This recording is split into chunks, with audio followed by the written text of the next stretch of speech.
There are many classifications of emotions. I'll share the one that I find useful. Look at these 4 clusters, how we can divide our emotions.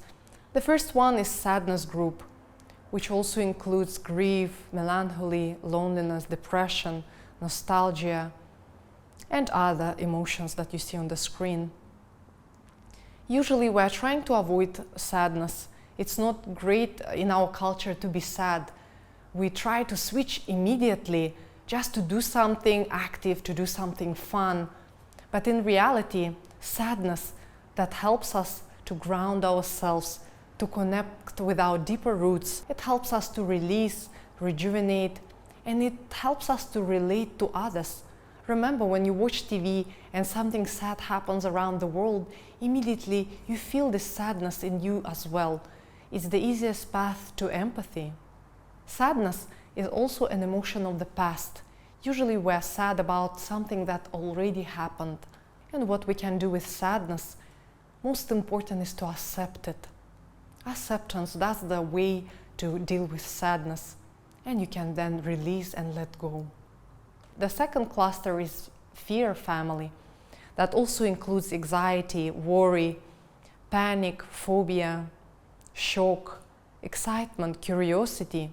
Usually all fears are related to the future. We're worried about what will happen, what if, and most of our thoughts, our background thoughts are actually related to this group. And the way to deal with fear is focus, observe, and trust. Because our fears are related to our future, we create so many scenarios that might happen. What if this happened? But it's just our fantasies, it's not real. And if we learn to work with our fears, to focus on them, trust, we can develop our intuition, we can get more clarity and peace. The next cluster is anger group. It also has hatred, shame, guilt, apathy, determination, jealousy, resentment, frustration, annoyance. Anger is an emotion of the presence. Usually we are angry on something that is happening with us right now. It's important to learn to deal with your anger because it can be really helpful. Anger is related to healthy boundaries, achievement, determination. And the way to work with your anger is through forgiveness, is through channeling, listening to these emotions and forgiving everything that you are angry on. Also, guilt and shame, these are very heavy emotions that eat us from the inside, so it's important to heal, to deal with them. And the next family of emotions, it's what we call tenderness. It also has relief, respect, sympathy, thankfulness, contentment, inspiration, joy.